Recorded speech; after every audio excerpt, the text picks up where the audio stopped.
আগামী ২৬ তারিখ আমাদের এই খয়রসুল ব্লকের গোষ্ঠ ডাঙ্গাল ময়দানে আমাদের সর্বময় নেত্রী, আমাদের তৃণমূল কংগ্রেসের সুপ্রিমো মাননীয় মমতা বন্দ্যোপাধ্যায় আসছেন। আমাদের তৃণমূল কর্মীরা তো খুবই উজ্জীবিত এবং আকাঙ্ক্ষিত যে দীর্ঘদিন পর আমরা দিদিকে পেলাম।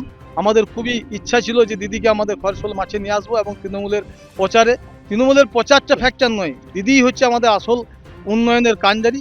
আমাদের এলাকাবাসী এই যে উন্নয়ন, এই উন্নয়নগুলোকে দেখার জন্য এবং যিনি উন্নয়ন করেছেন এবং যে দিনদরিদ্র মানুষের পাশে ছিলেন, বিশেষ করে রিসেন্ট যে যুবসাথী প্রকল্প এবং দিনমজুরদের যে একটা ভাতার ব্যবস্থা করেছেন ভূমিহীন দিনমজুরদের, তার জন্য মানুষ গর্বিত এবং আকাঙ্ক্ষিত যে উনাকে দেখার জন্য উনি এসে সকলেই আবেগের সাথে এসেছে। এবং আজকে যে ট্রায়াল হলো হেলিকপ্টার, তার জন্য মানুষের ঢল ছিল এবং মানুষের ঢল আগামী ২৬ তারিখে প্রচুর হবে দিদিকে শুধুমাত্র এক চোখে দেখার জন্য আর কি, এক নজরে।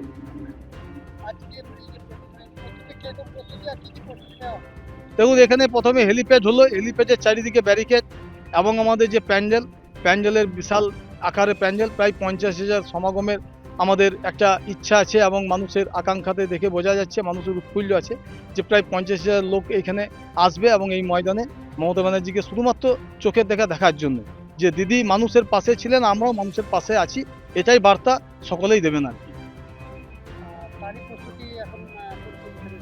এখন তুঙ্গে চলছে প্রস্তুতি। আমাদের গত রাত থেকে আমাদের খবর এসেছিল, প্রশাসনিক বৈঠক থেকে আরম্ভ করে গত রাত্রে প্রায় রাত ২টো পর্যন্ত আমাদের কর্মীর সমর্থকরা কাজ করেছে এবং প্রশাসনও দায়িত্ব নিয়ে চরম কাজ করছে এবং প্যান্ডেলের কাজ পুরোদমে চলছে।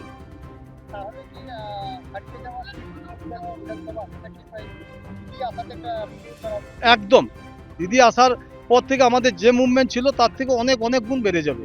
আমাদের আশা দুবরাইচুর বিধানসভার সিট আমাদের তৃণমূলের ক্যান্ডিডেট অতি অবশ্যই জিতবে।